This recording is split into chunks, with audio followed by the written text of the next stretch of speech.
So they say, ladies and gentlemen, if you have a quarter century as a pro hockey goalie, you got to be pretty good. And this guy was very good, even though he didn't skate as many major league games that his fans thought he would. He still made a significant contribution to hockey on the minor league level and the major pro level. Now, Jacques Caron, born Jacques Joseph Caron on April 21st, 1940, eventually went on to be an assistant coach for the Hartford Whalers and the goaltending coach for the New Jersey Devils. And that really paid off for a lot of ways because he was kind of guiding and celebrating the talent of Martin Brodeur. Now, he won 3 Stanley Cups as goaltending coach with New Jersey in 95, 2003, and he retired during the 2013 season after numerous campaigns with the squad. Now, a special ceremony's honor was held March 16th, 2013, prior to a Devils home game.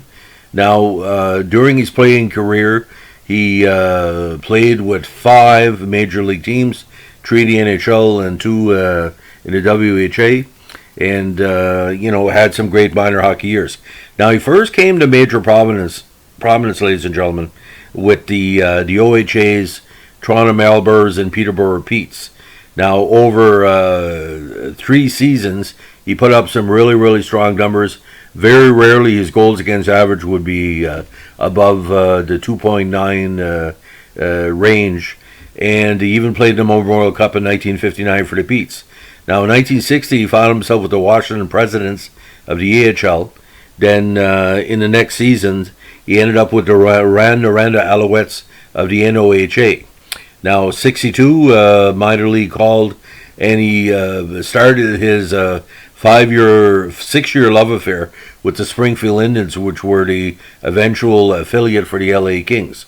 He played 5 games in 62, 38 in 63, 31 in 64, 55 in 65, 33 in 66, and 35 in 67. Now, he had the first cup of coffee in the NHL in 68 with 1 game. In 68, he was back with the Indians with 42 contests with 3 games in the NHL with the Kings.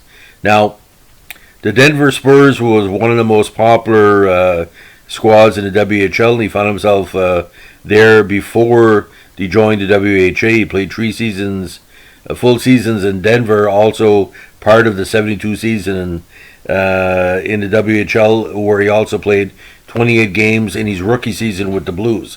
And that year he had a really outstanding campaign with 14 wins, 8 losses, and 5 ties, and a 4-5 record in the playoffs with a 2.52 average in a regular season.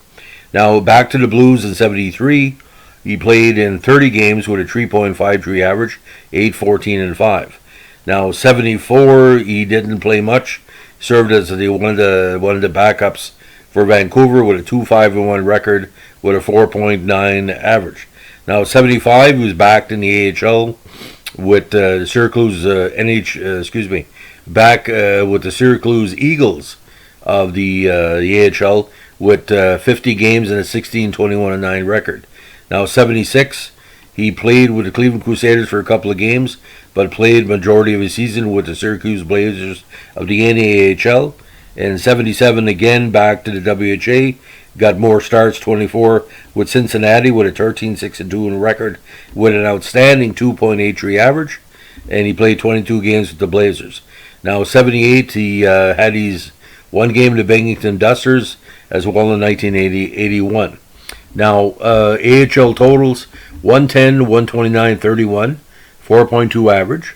WHA totals, 14, 6, and 3 with a 2.91 average. And NHL 24, 29, 11 with a 3.29 average.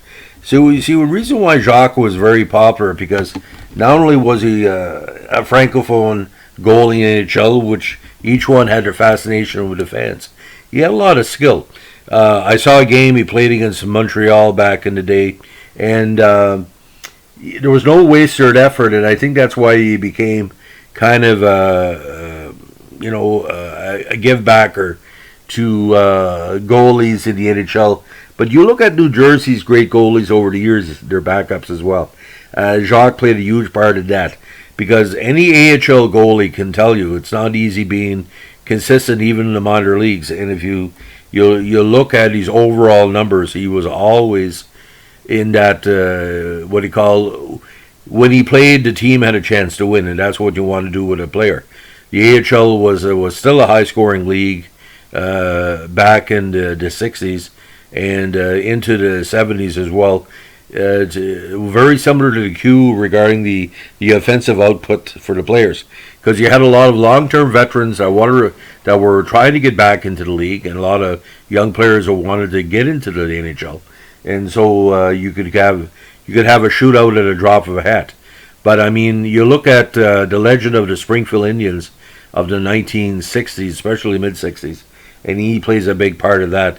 Very well respected and liked in the Springfield region, and his time in Denver as well solidified a team that was trying to make inroads in that part of the states.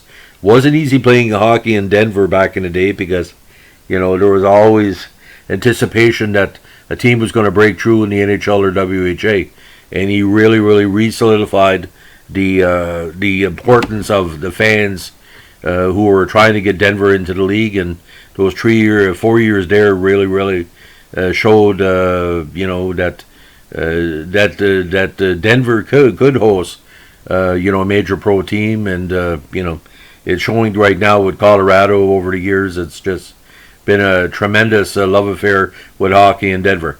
So in Springfield and Denver, and especially St. Louis too, he's a folk hero to a lot of the 1970s Blues fans, and smooth as can be beating the pipes, as I can say.